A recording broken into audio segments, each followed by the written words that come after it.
Hi mga kamarites! Magigisa ako nakabili ako ng pusit sa lata. Dalawa lulutuin ko, nakakasabik. Oh, dalawa lulutuin ko, oh.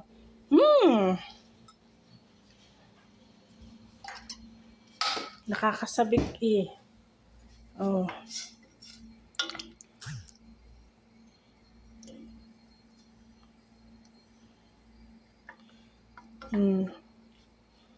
Dalawa lulutuin ko, pusit.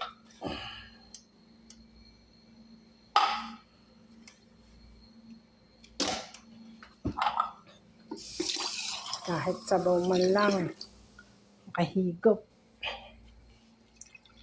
Yan, dalawang pusit sa lata.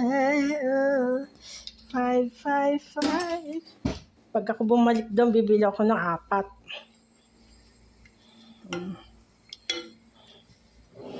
Yan, lalagyan natin ng paminta.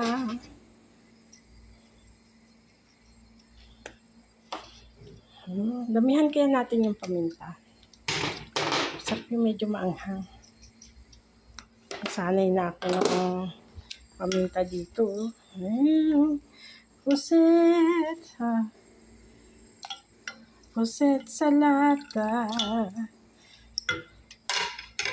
Lalagyan natin ng magic sarap. Nakakamiss din kasi. Meron ako magic sarap.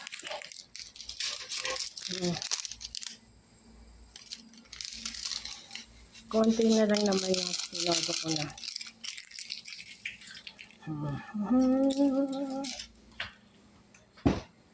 Kabili din ako ng isang boteng alamang. Gigisa ko pa rin. Gisa na yan pero gigisa ko pa rin. Nabili ko yung maanghang. Sabagay nakain ako pero over ng anghang. Grabe. Kaya gigisa ko uli bukas. Sarap.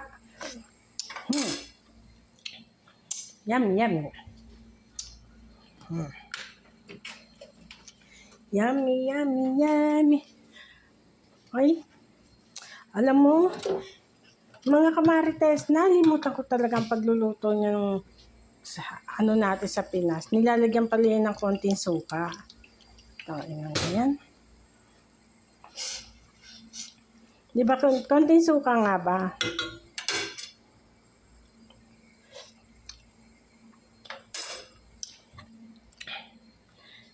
Paglutuin mo ako ng luto ng Arabo. Yan, perfect ko. Paglutuin mo ako ng pagkain ng Pinas, talo mo ako dyan. Kahirap. Pero nakaluto na ako ng pagkain nila. Kaso mo, hindi pa sila kumakain. Hindi pa sila nakain.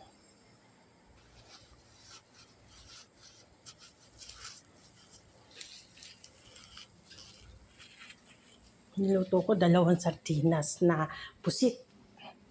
Dapat isa lang ay nakakasabik. Na aking niluto. Sa susunod, isa-isang lata na lang.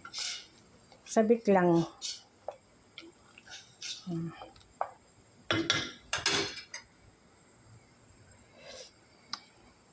Yummy.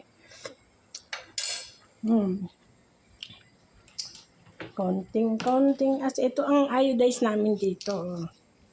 Yan. Yung pinaka-iodize. Konting asin. Yun lang, hindi ako maalat kumain.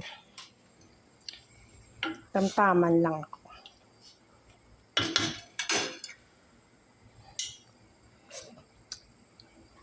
Yan. Hello. Pero ako, nakaluto na sa kanila. Luto na yung para sa kanila. Ayan, no, sa lamesa. Kakain na lang sila. Yan, kakain na lang sila. Marag. sa kakanin na may kasamang manok. Yan yung pagkain nila. Ako naman, pusit sa kakanin na puti. Yun naman ang aking pagkain. Yan. Kumukulo na siya.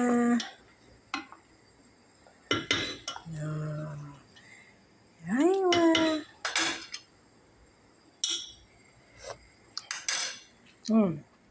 Hello. Bye-bye na.